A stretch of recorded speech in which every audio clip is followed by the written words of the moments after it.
Meus queridos, a paz do Senhor. É com muita alegria que nós estamos mais uma vez aqui na Academia de Pregadores e nós temos o prazer da sua presença, um sinal de prestígio ter você conosco.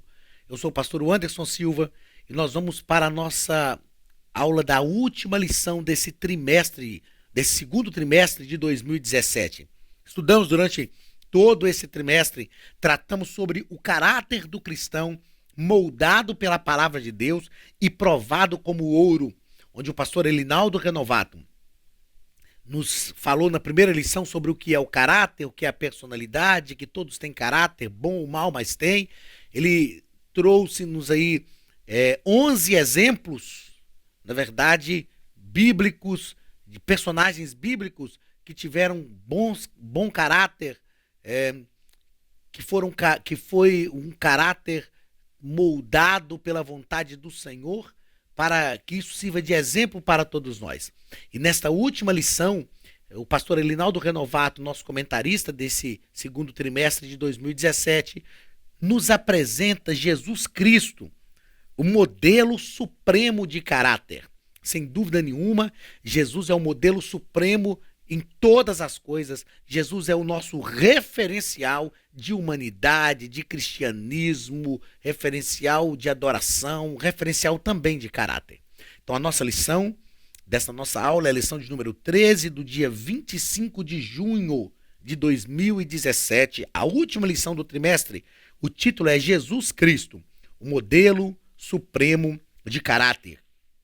O texto áureo está em Isaías capítulo 9 e o versículo 6, que nos diz: "E o seu nome será Maravilhoso Conselheiro, Deus Forte, Pai da Eternidade e Príncipe da Paz." Verdade prática: como homem, Jesus encarnou e demonstrou ter um caráter perfeito, suportando as fraquezas humanas sem dar lugar ao pecado. O ponto central da lição nos diz que, como homem, Jesus demonstrou ter um caráter perfeito.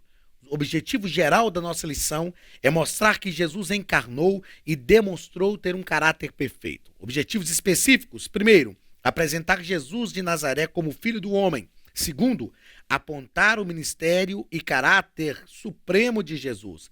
E terceiro, explicar a respeito da morte, ressurreição e volta de Cristo. A leitura bíblica em classe está em Mateus capítulo 1, versículo 18, versículo 21 ao 23, e o capítulo 3 de Mateus, versículos 16 e 17, que nos diz assim: "Ora, o nascimento de Jesus Cristo foi assim.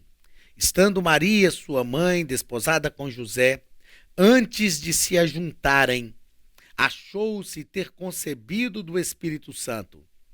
E ela dará à luz um filho, e lhe porás o nome de Jesus, porque ele salvará o seu povo dos seus pecados. Tudo isso aconteceu para que se cumprisse o que foi dito da parte do Senhor pelo profeta, que diz: Eis que a virgem conceberá e dará à luz um filho, e ele será chamado pelo nome de Emanuel." Emanuel, traduzido, é Deus conosco. "E sendo Jesus batizado, saiu logo da água, e eis que se lhe abriram os céus, e viu o Espírito de Deus descendo como pomba e vindo sobre ele. E eis que uma voz dos céus dizia: Este é o meu filho amado, em quem me comprazo." Meus queridos, uma das coisas mais importantes nós entendermos quando estudamos a vida de Jesus é compreendermos a plenitude da sua encarnação. Paulo, ao escrever a carta aos Filipenses, capítulo 2, ele diz assim: "Tende em vós o mesmo sentimento que houve em Cristo, que mesmo sendo Deus, não teve por usurpação ser igual a Deus. Antes esvaziou-se ou aniquilou-se a si mesmo e assumiu a forma humana. E na forma humana a si mesmo se humilhou até a morte e morte de cruz." Paulo faz questão de frisar de forma incisiva que a encarnação de Jesus foi plena. Ou seja, em cristologia, nós aprendemos. Eu não gosto de usar a frase que Jesus foi 100% homem, 100% Deus, que dá um trocadilho um pouco ruim. Mas eu gosto de dizer, o que nós aprendemos em cristologia é que Jesus foi Deus que viveu a humanidade plena. Ou seja, enquanto Jesus esteve encarnado, ele nunca agiu como Deus. É isso mesmo, eu vou repetir. Enquanto Jesus esteve encarnado, ele nunca agiu como Deus, agiu tão somente como homem. E talvez você pode me perguntar, mas Jesus recebeu adoração e ele podia receber adoração? Podia, porque ele era Deus, ele não deixou de ser Deus. Só que quando ele recebe a adoração, ele não está agindo, ele está sendo adorado. Todas as demais situações que Jesus agiu, que aparentemente pode traduzir a ideia de que ele agia como Deus, são situações explicáveis, tranquilamente explicáveis. Quando Jesus conhecia o pensamento das pessoas, o Espírito Santo revelava a ele, e isso pode acontecer até hoje, revelava o pensamento das pessoas. Quando Jesus agia com grande poder, fazendo milagres, maravilhas, sinais maravilhosos, tudo isso ele fazia pelo poder do Espírito Santo que operava através da vida dele. E esse Espírito Santo que operava através da vida de Cristo, opera através da igreja, a ponto do próprio Cristo dizer assim, aqueles que creem em mim farão as obras que eu faço, e digo mais, as farão maiores ainda. É possível? É, porque o Espírito que operava através de Cristo, opera através da igreja. Quando Jesus andou sobre as águas, feitos maravilhosos, feitos tremendos, então todas as situações que envolveu Jesus, uma situação que, quando eu leciono cristologia, os alunos me apresentam muito, é aquela situação de quando Jesus estava numa casa e eles abriram o telhado, desceu um paralítico e Jesus falou assim, os teus pecados te são perdoados. E as pessoas olharam e falaram, quem é esse que perdoa pecado? Não, Jesus ali estava agindo como Deus porque ele estava perdoando o pecado. O próprio texto nos informa que Jesus não estava agindo como Deus. Jesus diz assim, olha, o que é mais fácil? Dizer a este homem os teus pecados te são perdoados ou levanta, toma tua cama e anda? É lógico que era levanta, toma tua cama e anda, porque ali Jesus faria um milagre. Aí Jesus diz assim, olha, para que saibais, preste atenção que o texto diz exatamente assim, para que saibais que o Filho do Homem, toda vez que nós vemos esta expressão nos evangelhos, isso está apontando para a humanidade de Cristo. E ele diz, para que saibais que o Filho do Homem tem poder na terra de perdoar pecados, eu te digo, levanta, toma tua cama e anda. O que é isso? Jesus estava usando autoridade sacerdotal. Lá desde o Antigo Testamento, quando a pessoa pecava contra Deus, a pessoa tinha que pegar o seu animal e levar para ser oferecido em sacrifício, e ele levava ao sacerdote. O sacerdote é que tinha esta autoridade de Deus para ministrar o perdão de Deus sobre a vida da pessoa. Esta autoridade sacerdotal, o próprio Jesus deu a Pedro, quando disse lá em Mateus capítulo 16, olha, tu és Pedro, sobre esta pedra edificarei a minha igreja, e as portas do inferno não prevalecerão contra ela. Nas tuas mãos eu ponho a chave do reino dos céus. O que ligares na terra terá sido ligado no céu, e o que desligares na terra terá sido desligado no céu. Isto é a autoridade sacerdotal. A Bíblia diz que Deus nos fez príncipes e sacerdotes. Então esta autoridade sacerdotal estava sobre a vida de Jesus também.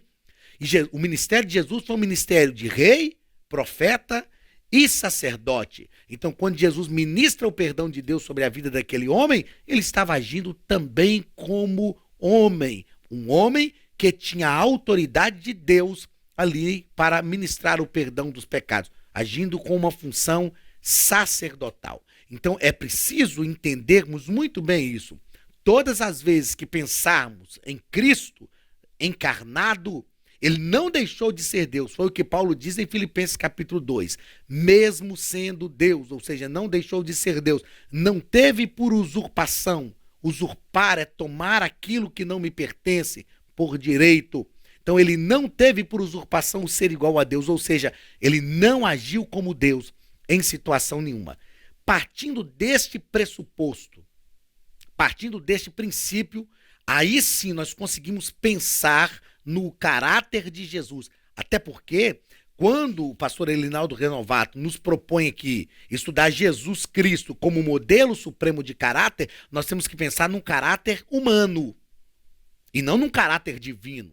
Porque o caráter divino de Jesus mostra que ele é Deus, ele é onisciente, onipresente, onipotente, e esse caráter divino de Jesus não serve para nós como modelo. É lógico que Jesus, em seu caráter divino, tem os atributos comunicáveis ao ser humano, que é o amor, a santidade, mas o caráter de Jesus que nós vamos estudar aqui como modelo supremo para o meu caráter, para o teu caráter como ser humano, é o caráter de Jesus encarnado, como homem, submisso à vontade do Pai.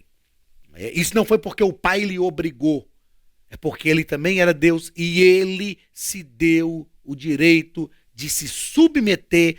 Eu costumo falar que Jesus se deu o direito de prender-se à forma humana e ficar aqui agindo tão somente como homem. Então, este caráter de Jesus, e aí sim nós vamos compreender por que este caráter humano de Jesus é o modelo, é o supremo modelo de caráter para todos nós. Então vamos, feito isso, dito isto, né, compreendendo essa plenitude da encarnação de Cristo e esta submissão de Cristo à encarnação, à vida humana, nós com toda certeza vamos compreender o que o pastor Elinaldo Renovato nos propõe nesta lição. Na introdução, ele começa dizendo que nessa lição refletiremos a respeito de Jesus, o homem.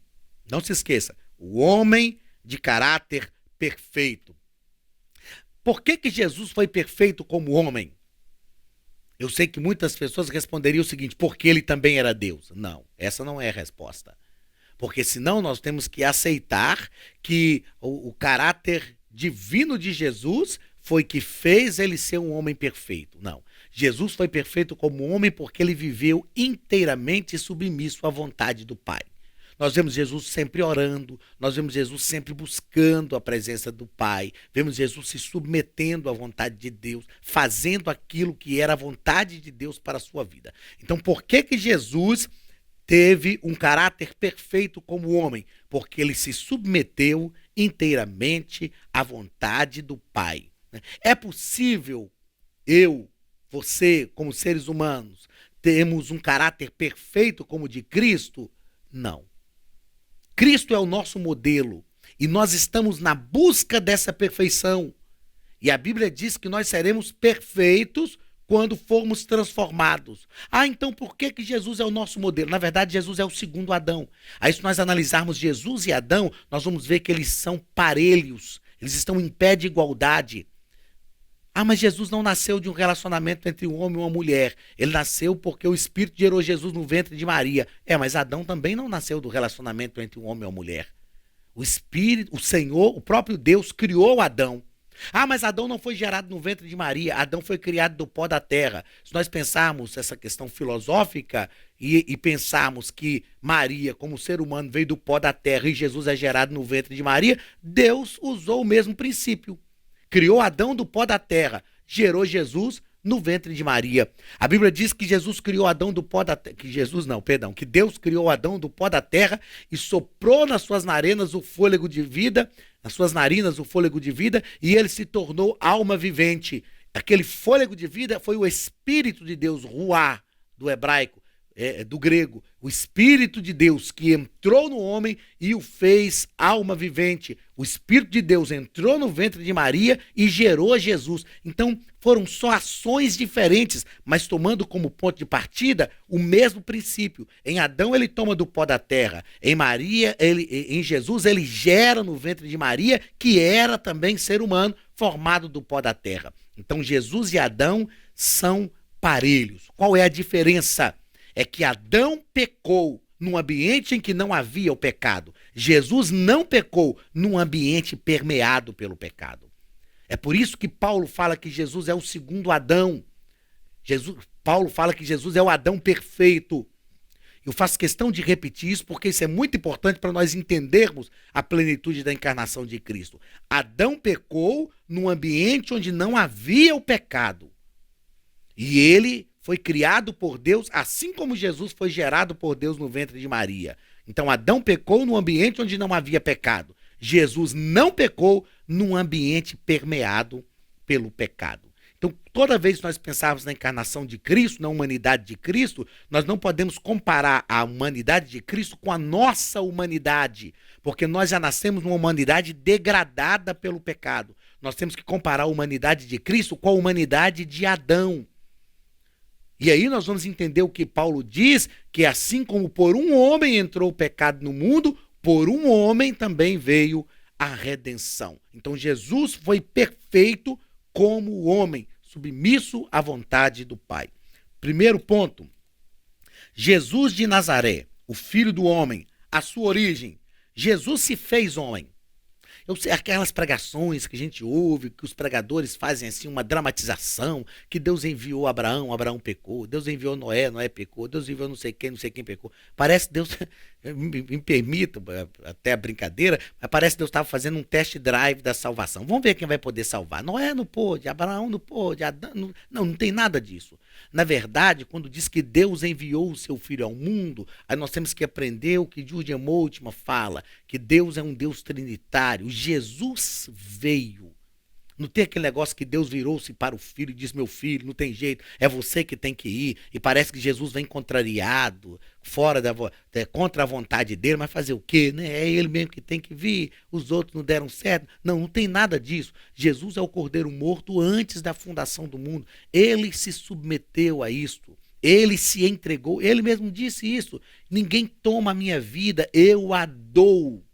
Ele mesmo se entregou. Então Jesus se fez homem. Quando nós falamos que Jesus se fez homem, isso é bíblico e teológico, porque Paulo vai dizer no texto que eu já citei, na carta aos Filipenses, que mesmo sendo Deus, não teve por usurpação de ser igual a Deus. Antes, esvaziou-se a si mesmo. Ele não foi esvaziado da sua glória. Ele esvaziou-se a si mesmo. Isso fala de soberania, de vontade. Ele de própria vontade fez isso. Então ele nasceu como homem, num tempo específico, ele veio de Deus, porque o Espírito gerou Jesus no ventre de Maria. Nasceu num tempo específico, numa cultura específica, cumprindo a plenitude dos tempos. Era um momento estabelecido por Deus para que tudo aquilo acontecesse. Então Jesus veio dentro do seu tempo em figura humana. Segundo parágrafo, a sua entrada no mundo foi marcada por eventos de caráter espiritual e humanos. Né? Ao ser concebido, Jesus se fez verdadeiro homem e verdadeiro Deus. Eu falo que em Cristo está toda a plenitude da criação. Em Jesus nós temos a plenitude humana, porque Jesus se encarnou, como eu disse, agiu tão somente como homem, foi um homem perfeito. Mas está a plenitude divina, porque ele não deixou de ser Deus. Está a plenitude da unidade entre Deus e o homem, que era o projeto de Deus lá no Éden. Viver em unidade, viver unido com o ser humano. Aí quando a gente precisa estudar antropologia, o estudo do homem à luz da Bíblia, para entender que Deus criou o jardim, colocou o homem para dominar. Então esse domínio que Deus deu ao homem lá no jardim, indica que Deus queria viver em unidade com o ser humano. Por isso que ele disse, façamos conforme a nossa imagem e conforme a nossa semelhança. Esta plenitude, olha, em Jesus nós temos a plenitude da humanidade, porque ele foi homem perfeito. A plenitude da divindade, porque ele não deixou de ser Deus. Mas nós temos a plenitude da unidade entre Deus e o homem, porque Cristo é homem, mas ele é também Deus. Então ali Jesus está vivendo uma vida humana, mas também uma vida espiritual. Isso é inseparável. Isso nos mostra que para Deus não existe o que é material e o que é espiritual, o que é secular e o que é sagrado. Não, tudo é uma coisa só. É plenitude. Isto fala de plenitude. Terceiro parágrafo. Seu desenvolvimento humano e espiritual. Como eu já disse aqui em aulas anteriores, Jesus crescia em graça, sabedoria e estatura diante de Deus e dos homens. Seu caráter singular é o modelo de referência para todos os homens em todos os lugares e em todos os tempos. Seu caráter humano refletia a sua natureza divina. Então, ele viveu em seu tempo de acordo com o que a cultura estabelecia. Por exemplo, Jesus inicia o seu ministério aos 30 anos de idade, porque só aos 30 anos, dentro da cultura judaica, era possível a pessoa ser mestre, ter discípulos. Então Jesus respeita isso aí. Aos 12 anos de idade, ele está na cerimônia do Bar Mitzvah, que era o momento de inserção do menino na vida religiosa, foi circuncidado, foi apresentado no templo. Então Jesus esteve restrito à cultura do seu tempo, ao modelo de vida no seu tempo, porém, com caráter íntegro. Foi um homem perfeito dentro do seu tempo. Desenvolveu-se humana e espiritualmente, mostrando que esse é um projeto de Deus para toda a humanidade. Segundo ponto, seu ministério e caráter supremo. Primeiro parágrafo, o caráter exemplar de Jesus. Então, por isso que eu fiz toda aquela abordagem no início aqui da nossa aula, para entender a humanidade de Cristo, entender que esse caráter de Jesus é um caráter humano e, por isso, um caráter exemplar para todos nós seres humanos. Em seu ministério, Jesus demonstrou aspectos do seu caráter que são referência e modelo para todos os que o aceitam como Salvador. Jesus é o nosso modelo. É por isso que nós somos chamados de cristãos. A Bíblia diz que em Antioquia, os cristãos, os discípulos foram chamados pela primeira vez de cristãos, porque as pessoas olharam para eles e começaram a se perguntar: que povo diferente é esse? E alguém disse: eles seguem aí a doutrina de um homem que já morreu, mas passou e ensinou isso para eles. Quem era esse homem? Jesus. Então eles são seguidores de Cristo, são imitadores de Cristo, então nós vamos chamá-los de cristãos. Então isto é ser cristão, é seguir a Cristo, imitar a Cristo. Paulo entendeu isso de forma tão plena que ele disse assim: sede meus imitadores, porque eu sou de Cristo. Paulo não está sendo arrogante. Paulo está dizendo: eu estou imitando a Cristo. Se vocês me imitarem, automaticamente vocês estarão imitando, estarão também reproduzindo os atos do próprio Cristo a quem eu imito. Então, o caráter de Jesus no seu ministério nos deixou alguns exemplos. Primeiro exemplo do caráter de Jesus para todos nós: mansidão, humildade e mansidão. Jesus implantou a escola da mansidão e humildade, convidando a todos para aprenderem com ele. Aprendei de mim, porque sou manso e humilde de coração. Nós já tratamos de mansidão ao longo das nossas aulas. Vimos que, aliás, no trimestre passado, né, nós estudamos que mansidão é abrir mão do poder para usar em benefício próprio, para beneficiar o outro. Tratamos de humildade também já nas lições passadas. Então, mansidão e humildade são requisitos indispensáveis para quem quer ser discípulo de Jesus. Se não for manso, se não for humilde, não é cristão, não é crente, não é genuinamente um cristão. Segundo, misericórdia e compaixão. A palavra misericórdia vem de miséria mais cardia. Cardia, de onde vem o termo cardiologista, coração. Misericórdia é pôr o coração na miséria do outro. Sentir a miséria do outro. Isso é ter misericórdia. Jesus sentiu a nossa miséria, ele se encarnou para sentir a miséria da humanidade. Mas ele teve também compaixão. É estar junto. Compaixão é compadecer com. Aliás, compaixão é padecer com. É se colocar junto do outro no seu padecimento, nas suas agruras. E é algo muito necessário para os nossos dias. Padecer com. Paulo entendeu isso de forma tão profunda que ele falou assim: já estou crucificado com Cristo. Ou seja, estou padecendo com. A vida que agora vivo na carne, vivo na fé do Filho de Deus. Já não sou eu quem vivo, mas Cristo vive em mim. Então, colocar o coração na miséria do outro, misericórdia. Padecer junto com o outro, compaixão. Na parábola do bom samaritano, Jesus pôs em evidência a insensibilidade dos religiosos que não tinham compaixão pelos caídos à beira do caminho. E ele nos deu uma lição magnífica de compaixão e de misericórdia na parábola do bom samaritano. Terceiro, espírito pacificador, trazer a paz, apaziguar as coisas. Né? Eu ministrei essa aula e eu citei o irmão Samuel, um amigo meu, que eu falo que é da turma do Deixa Disso. Quando alguém fala: irmão, fulano de tal falou de mim, o Samuel fala: não, irmão, vai lá, conversa com ele. Talvez você entendeu errado, não foi isso que ele quis dizer. O Samuel é um pacificador, aquele que, além de ter a paz de Deus, procura transmitir essa paz às pessoas e apaziguar os ânimos. Paulo aconselha-nos a ter a paz com todos sempre que possível. Paulo diz: buscai a paz com todos e a santificação, sem a qual ninguém verá o Senhor. Segundo parágrafo do segundo ponto. Na prática, ele, Jesus, demonstrou o seu imenso amor pelos pecadores. Ele declarou ao doutor da lei que o maior dos mandamentos é amar a Deus acima de tudo e o segundo, amar ao próximo como a si mesmo. O amor é a marca do cristão. Até porque Deus é amor. Até porque João nos diz que Deus amou o seu filho ao mundo. Deus amou o mundo de tal maneira que deu o seu Filho unigênito para que todo aquele que nele crer não pereça, mas tenha a vida eterna. Terceiro parágrafo do segundo ponto. Seu caráter é referência para a igreja.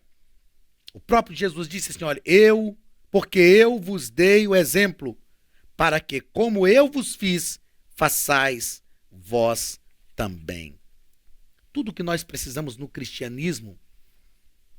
Aliás, o cristianismo não é uma religião de regras, de normas, de obrigações. Não. Paulo, ao escrever a carta aos Gálatas, ele fala sobre isso. Fala, ó, insensatos Gálatas. Porque eles queriam voltar ao judaísmo, né, às normas do judaísmo. Ele diz, ó, insensatos Gálatas, por que vocês querem retroceder na fé dessa forma? Tudo que nós precisamos no cristianismo, se alguém te perguntar assim, olha, o que eu preciso fazer para ser um bom cristão? A partir de hoje, se alguém te perguntar, o que eu preciso fazer para ser um bom cristão? A resposta é simples, imite a Cristo. Siga o modelo de Cristo. Ah, pastor, mas Jesus cumpriu a lei. Então tá, então cumpra a lei. Mas Jesus amou, Jesus se compadeceu. Tudo o que nós precisamos. O cristianismo não é uma religião de normas e de regras. O cristianismo é uma religião de relacionamento, até porque este é o grande objetivo da religião. A palavra religião vem do latim religare, que é ligar o homem de novo a Deus. É restituir o relacionamento que Adão tinha lá no Éden com Deus. Foi para isso que Jesus veio. Então o cristianismo não é uma religião de regras, é uma religião de relacionamento. Ah, pastor, mas então não precisamos de regras? Todo ser humano precisa de regras. Toda instituição humana, e a igreja é uma instituição humana, é uma instituição divina, mas também humana, ela precisa de normas, precisa de regras. Mas o grande foco do cristianismo não são as regras, é o relacionamento. O próprio relacionamento estabelece regras. O relacionamento conjugal é assim. As pessoas se casam, começam a se relacionar, vão conhecendo umas às outras, e o marido sabe até onde ele pode ir com a esposa, e a esposa também sabe. O relacionamento entre amigos estabelece regras, estabelece normas, mesmo que não sejam escritas, mas estabelece, nós sabemos até onde podemos chegar. O relacionamento com Deus, da mesma forma, mas o foco do cristianismo não são regras, e sim relacionamento. Isso é transformador para a nossa visão cristã, ok? Terceiro ponto da nossa lição, a morte, ressurreição e volta de Cristo. Primeiro parágrafo, a morte de Cristo, exemplo supremo de amor. João 3,16, porque Deus amou o mundo de tal maneira que deu o seu Filho unigênito para que todo aquele que nele crê não pereça, mas tenha a vida eterna. O próprio Cristo se entregou, ele entregou a sua vida, ele se deu, ele se entregou, se doou. É o que Paulo fala lá em Filipenses. E assumindo a forma humana, a si mesmo se humilhou até a morte e morte de cruz. A Bíblia diz que pode ser que por pessoas boas alguém ouse morrer, mas Cristo morreu por nós, sendo nós ainda pecadores, desprezíveis, e ele nos resgatou. Ele entregou a sua vida por pessoas que ninguém valorizava. Isto só foi realizado por causa do grande amor de Deus que foi derramado sobre a nossa vida. Segundo parágrafo do terceiro ponto. A ressurreição de Jesus e a sua vinda. Na ressurreição, o caráter humano de Jesus foi absorvido pelo caráter divino. Se na encarnação ele abriu mão da divindade para viver só como homem, na ressurreição ele retoma a sua divindade. E ele disse a João lá em Apocalipse: eu sou aquele que estive morto, mas eis que estou vivo, todo o poder foi-me dado nos céus e na terra. Então a ressurreição de Cristo, e Paulo diz que foi Deus que ressuscitou a Cristo.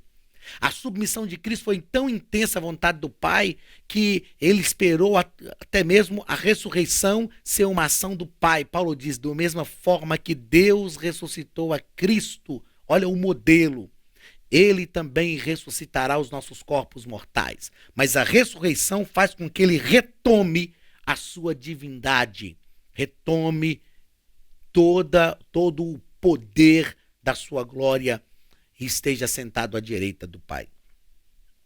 E a sua vinda é certa, assim como a sua encarnação foi o cumprimento da promessa de Deus lá em Gênesis, o proto-evangelho. O Senhor disse que a mulher ia gerar uma serpente que ia pisar a cabeça da serpente. Esta promessa se cumpriu. E ele prometeu voltar e ele vai cumprir a promessa. Ele disse: olha, não vos deixarei órfão, enviarei outro Consolador, o Espírito Santo, que o mundo não conhece nem pode conhecer, mas vós o conheceis porque habita convosco e estará em vós. O Espírito Santo está conosco, como a presença de Jesus, a presença física de Jesus com os discípulos, assim é a presença do Espírito Santo conosco. Mas ele diz também ao Pai, não se turbe, diz também aos seus discípulos, aliás, não se turbe o vosso coração, credes em Deus, credes também em mim, na casa de meu Pai há muitas moradas, vou preparar-vos lugar, se não fosse assim, vos teria dito. E ele diz, e quando eu for e vos preparar lugar, virei outra vez e vos levarei para mim mesmo, para que onde eu estiver, estejais vós também. Se lá no Gênesis, Deus prometeu que ele se encarnaria e viria para nos salvar, e isto aconteceu, nós temos a convicção que ele prometeu que voltará para nos levar, para que onde ele estiver, nós estejamos também. E isto vai acontecer. A qualquer momento, a qualquer hora, a igreja será arrebatada. Na nossa conclusão, o pastor Elinaldo Renovato nos diz que Jesus é o maior e mais excelente personagem da história. Não só da história bíblica, mas da história da humanidade. Porque ele foi o modelo em todas as áreas para todo ser humano que quer viver uma vida digna e ter um caráter transformado, um caráter verdadeiro e um caráter íntegro, gerado pela palavra de Deus. Meu querido, chegamos ao final do nosso trimestre. O nosso desejo é que durante esse trimestre a palavra de Deus tenha trabalhado na sua vida, a fim de formar em você um caráter íntegro e moldado pela palavra de Deus. Que o Espírito Santo trabalhe em nós cotidianamente, que o Espírito Santo trabalhe na nossa vida diuturnamente, a fim de nos tornar a imagem perfeita do Pai. Eu sei que a plenitude de tudo isto se dará no arrebatamento, mas o objetivo de Deus é que nós vivamos com Ele, desfrutamos da sua comunhão e sejamos transformados pela sua palavra, a fim de que o exemplo do caráter de Cristo esteja na nossa vida e nós nos tornemos a semelhança do Filho, porque fomos feitos herdeiros de Deus e co-herdeiros com o Filho. Que Deus te abençoe. Obrigado pela sua companhia mais uma vez durante esse trimestre. Você é o motivo da existência da Academia de Pregadores. E nós ficamos felizes pela sua presença. Na semana que vem iniciaremos um novo trimestre. Contamos com a sua presença. Fique conosco, traga mais pessoas, porque eu tenho certeza que Deus tem uma palavra para a sua vida e tem bênçãos para você e para a sua casa. Que Deus te abençoe em nome de Jesus. Receba o abraço do pastor Anderson Silva e da Academia de Pregadores em nome de Jesus. Até a semana que vem para um novo trimestre. É o que nós desejamos em nome de Jesus.